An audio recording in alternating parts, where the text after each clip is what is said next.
자, 참 시간이 빨리 흘러갑니다. 2013년도 매년 그렇지만요, 시작한 게 엊그제 같은데 또 한 해가 지나가고 또 한 달을 먹어가고 시간이 그렇게 흘러가는 것 같습니다. 좀 전에 드린 말씀대로 그럼에도 불구하고 오늘은요, 내 인생의 가장 젊은 시간이에요. 우리가 어떻게 이 가장 젊은 시간을 보낼 것인가 하나 더 진지하게 생각해 봐야 할 줄로 믿습니다. 오늘 성탄주의를 맞아서 저는 본문 말씀을 통해서 최고의 선물이라는 제목으로 같이 여러분들과 은혜를 나누고자 합니다. 자, 성탄절이 되면은 선물을 많이 주고받습니다. 그러다 보니까는 본래 성탄의 의미와 조금 다르게 진행되는 경우도 있습니다. 성탄절에 여러분들이 선물을 받고 싶다면 어떤 선물을 가장 받고 싶으십니까? 올해는요, 성탄에서 가장 많이 팔린, 많이 받고 싶은 그 물건이 아이패드라고 하는 것으로 아주 그냥 월등하게 1등을 차지했습니다. 제일 많이 팔렸고, 미국에서도 아이들이 가장 원하는 것으로 그렇게 나타났습니다. 어느 방송에서요, 초등학교 학생들에게 크리스마스가 무슨 날이냐고 물었습니다. 무슨 답이 1번으로 나왔을까요? 산타크로스의 생일입니다. 산타크로스의 생일. 무려 64%나 되었다고 합니다. 아이들에게 크리스마스에 가장 받고 싶은 선물이 무엇이라고 물었더니 역시 아이패드. 그 다음 남자애들은 게임기, 여자애들은 예쁜 옷, 액세서리 이런 순이었습니다. 오늘날 아이들뿐만 아니라 어른들까지도 크리스마스를 선물 받는 날이라고 생각하고 있습니다. 언제부터인가? 이 성탄은요, 선물을 주고받고 즐기는 날로 인식되기 시작했습니다. 우리 사자성어 중에 주객전도라는 말이 있습니다. 주인과 객이 바뀐다. 그런 상황이다. 이런 얘기가 있고요. 날아온 돌이 박힌 돌을 파낸다는 그런 말이 있습니다. 무언가 뒤바뀐 느낌입니다. 진정한 크리스마스의 의미를 알지 못한 채, 더 나가면 알려고도 하지 않은 채 단순히 육적인 즐거움을 찾기에 분주하게 보내고 있습니다. 또 많은 사람들은 이날을 대목이라고 부릅니다. 미국에서는 특별히 이 땡스기빙서부터 연말까지 1년 매출의 거의 굉장히 많은 부분을 차지하는데, 이때 벌어놔야지 1년 먹고 산다. 이렇게 얘기하지 합니다. 사람들이 메리 크리스마스라고 인사를 하다가 이제는 그 인사마저 잃어버렸습니다. 해피 할러데이. 이 땅에서도 대부분 메리 크리스마스라는 말을 쓰지 않습니다. 이제.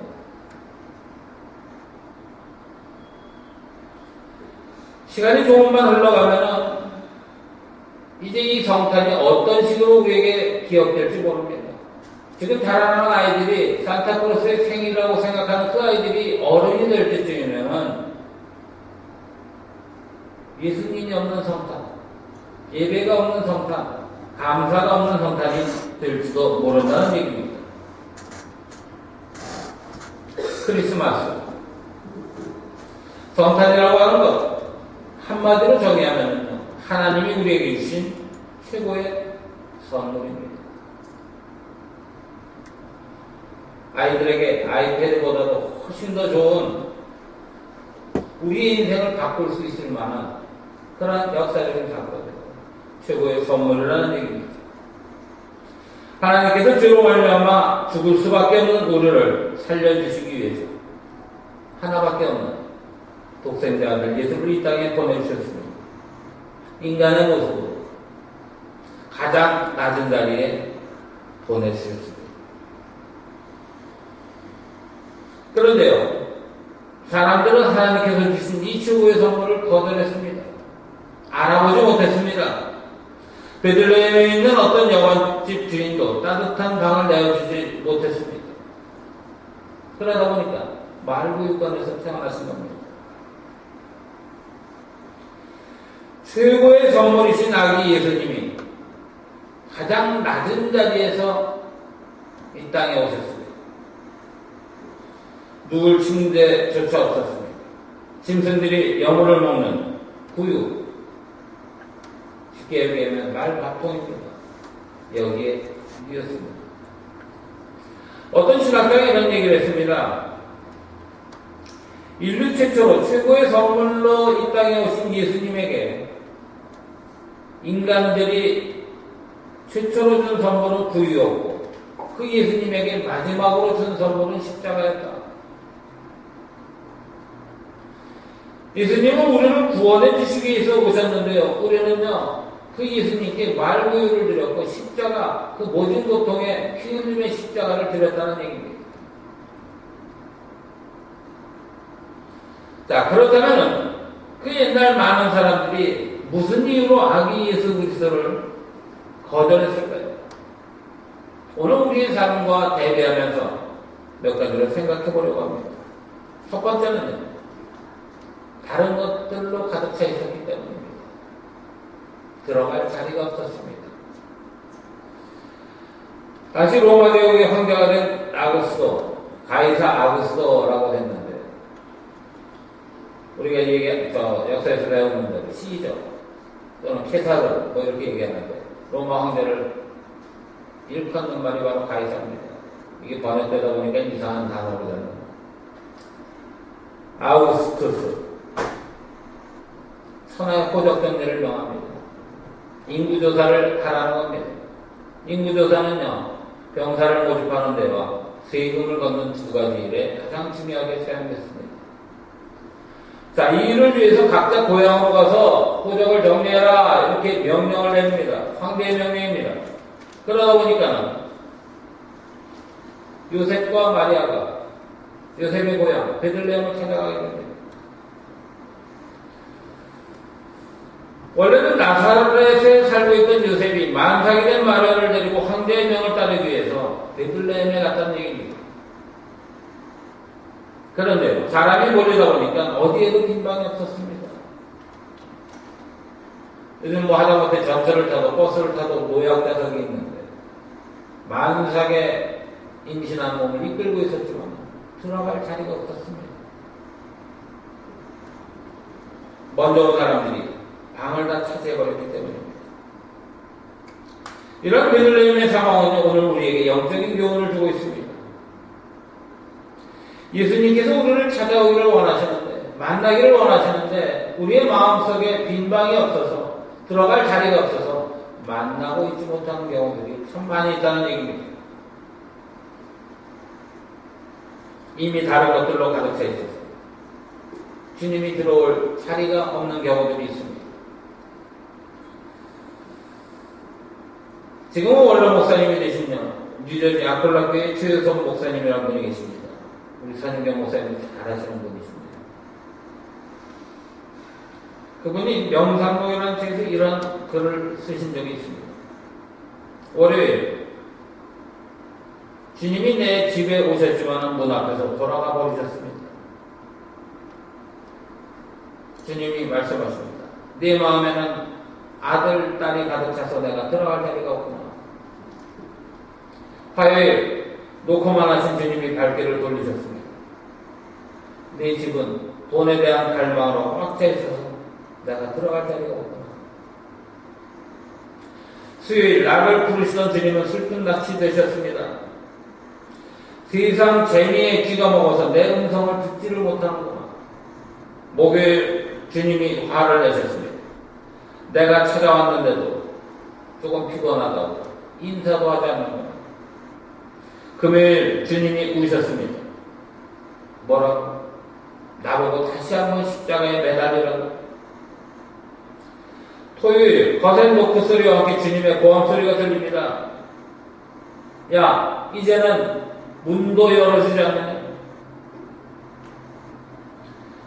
그렇게 살다가 주일날 교회에 갔더니 주님께서 반갑게 맞아주십니다. 야, 일주일 내내 니네 집을 찾아갔는데 그렇게 문도 열어주지 않고 박대하더니 오늘 드디어 너를 보게 됐구나. 그런 마음으로 반가워하시더라는 얘기입니다. 너무나 바쁩니다. 한국 사람들이 입에 붙이고 사는 말, 바쁘다 바빠. 실제로 바쁜 것보다는요, 바쁜 말을 하기에 바쁩니다. 참 아이러니하죠. 바빠야만 된다고 생각을 하고요, 바빠야만 이 경쟁사회에서 살아남는다고 생각을 합니다.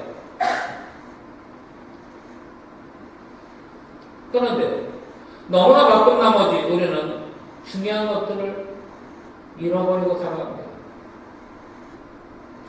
요즘 서점에 가면 한국에서 그런 책들이 참 많이 팔립니다. 천천히 살아가기, 천천히 살아보기, 이런 내용들입니다. 믿는 사람들, 말로는 주님을 믿고 의지하고 산다고 하지만 실제 삶 속에서는 주님을 잊은 채 살아가는 적이 참 많이 있습니다. 교회는 다니는데 예수님은 만나지 못합니다. 왜? 바쁘게 교회 생활을 하기 때문입니다. 교회 와서 들어오는 설교를 듣고 있지만 우리의 마음속으로는 다른 생각이 가득 차 있습니다. 오늘 예배 끝나면 뭘 할까? 오늘 점심은 메뉴가 뭐지? 내일은 어디로 갈까? 2014년에는 무슨 사업을 해야 되나? 온갖 것들로 우리의 머릿속에 가득 차 있습니다. 오늘 여러분들의 마음속 방을 한번 들여다보시기 바랍니다. 내 마음은 무엇으로 가득 차 있는가? 혹시 주님에게 내어드릴 만한 조그만 자리라도 있는가? 2000년 전 베들레헴에는 예수님이 들어가실 자리가 없었습니다. 오늘 2013년도 성탄주의를 맞이해서 우리의 마음을 새롭게 마련하고 준비해서 주님을 맞아들이는 시간이 되시기를 주님의 이름으로 부탁을 드립니다. 두 번째로, 예수님이 마구간에서 태어나신 이유는요, 사람들의 영적인 무지 때문이었습니다. 이곳에 있는 사람들은요, 전부가 유대인이었습니다. 그들은 조상대대로 하나님의 말씀을 공부했습니다. 성경에 대해서는 모두가 박사들이었습니다. 중요한 부분은 대부분이 암송을 하고 있었습니다. 그래서요, 그들은 이미 예언서에 나오는 대로 메시아가 자기들의 땅 베들레헴에서 나실 것이라는 사실을 분명히 알고 있었습니다. 그럼에도 불구하고 정작 베들레헴에 예수가 태어났을 때 그들은 알아보지 못했습니다.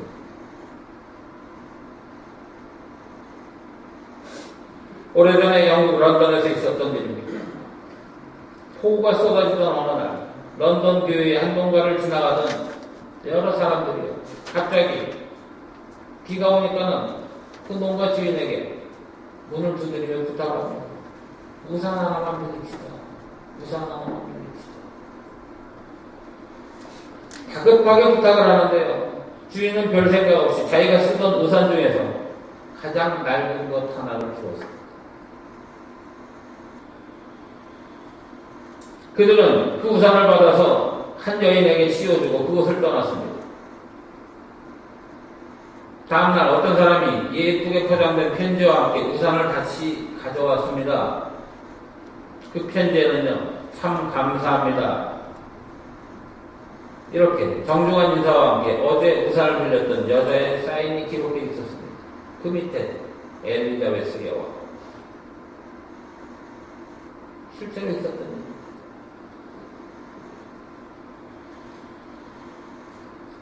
농부는요, 자기 엄청난 실수를 후회하고 이렇게 말했다고 합니다. 그럴 줄 알았더라면 가장 좋은 것으로 드렸을 텐데.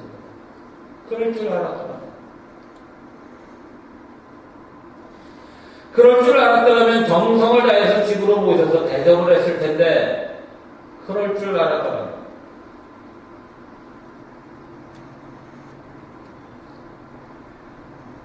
여왕을 알아보지 못한 이 농부처럼 2000년 전 사람들이 예수 그리스도를 알아보지 못했습니다.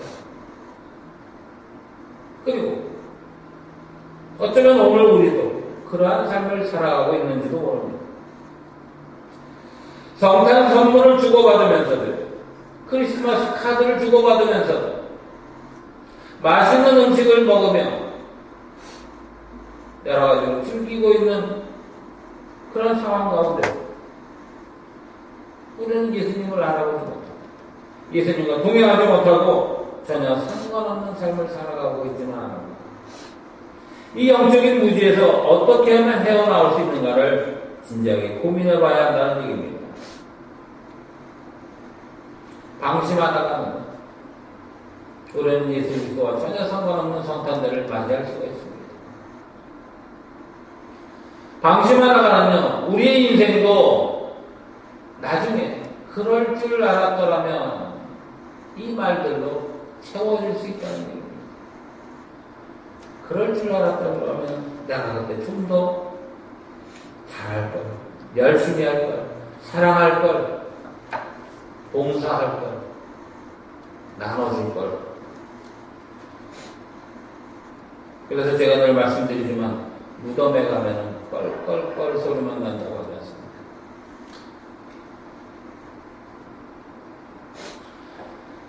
세계 제2차 대전에서요, 독일이 패배하게 된 결정적인 계기가 되는 한 사건이 있었습니다. 여러분들이 잘 아는, 영화로도 많이 나온 그 사건입니다. 바로 노르망디 상륙작전입니다. 한국은 6.25 때 인천 상륙작전으로 전세가 뒤집어졌는데요.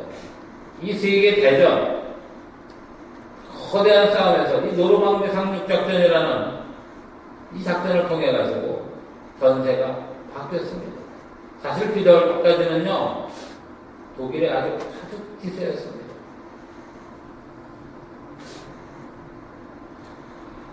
히틀러가 가장 신임했던 롬멜이라는 장군이 있습니다. 사막의 여우라고 불리는 전차부대 장군으로만 기억하고 있습니다. 이 롬멜 장군이 독일과 유럽과 전 세계를 지배하기 위해서 핵심적인 요충지 프랑스를 지키는 것이 가장 중요하다는 사실을 파악하고 있었습니다. 누구보다 잘 알고 있었습니다. 특별히 프랑스 남부의 해안을 지키는 것이 이 전쟁의 승패를 좌우한다. 그래서 그 지역을 요새화하는 데 힘을 썼습니다. 이게 바로 노르망디 지역입니다. 때는 1944년 5월 말경, 며칠 동안 그곳의 날씨가 굉장히 좋지 않았습니다. 며칠 동안 이 시기가 나쁠 것이라고 예상을 하고 있었고, 이런 상황에서는 누구도 이 지역에 들어올 수 없다고 그렇게 판단을 했습니다. 그 전쟁의 여우라고 하는 롬멜 장군의 판단이었습니다. 바다엔 안개가 자욱했고요. 어떤 작전도 펼치기가 어려웠습니다. 그는 당연히 연합군이 이곳으로 공격해 오지 못할 것이라고 생각하고 며칠 동안 휴가를 냈습니다. 특별히 6월 6일이 아내의 생일이었기 때문에 아내와 함께 시간을 보내기 위해서 베를린으로 돌아왔습니다. 그런데 아내의 생일 다음날 6월 7일 새벽 연합군이 노르망디에 상륙했다는 소식을 듣게 됐습니다. 이를 기점으로 해가지고 주도권은 독일군에서 연합군으로 넘어갔고요. 결국 이 세계 2차 대전은 연합군의 승리로 바뀌었고 유럽의 지도가 다시 제자리를 찾아가게 됐습니다.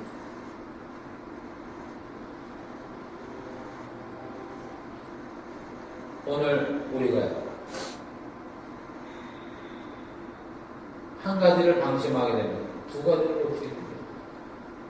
두 가지를 놓치게 되는 것은 우리의 습관이 되는 겁니다. 그리고 돌이킬 수 없는 결과를 맞이하게 될 수도 있습니다. 주님의 도움을 구하는 것보다 더 기쁜 것은 도움을 구하는 그 자체를 예방하는 일입니다. 주님의 도움을 구하기 전에 우리는 주님의 마음을 기쁘게 하는 삶을 살아야 될 줄로 믿습니다. 그렇다면 우리는 모든 것을 책임져 주시는 주님 앞에서 어떤 도움도 구하지 않는 그런 삶을 살 수 있기 때문입니다. 세상적인 것들 때문에, 내 안에 가득 찬 다른 것들 때문에, 영적인 무지함 때문에, 삶의 분주함 때문에 예수 그리스도를 거절하고 알아보지 못하고 받아들이지 못했던 사람들과 같이 그런 어리석은 사람들이 되지 않기를 원합니다. 2000년 전 이 땅에 오신 예수님은요, 임마누엘의 하나님이십니다. 임마누엘, 하나님 우리와 함께 하신다는 뜻입니다. 우리에게 있어서 최고의 선물입니다. 이 선물을 온전히 받을 자격이 있고 받을 자세가 있는 그런 우리 모두가 되기를 주님의 이름으로 간절히 축원을 드립니다. 기도하겠습니다.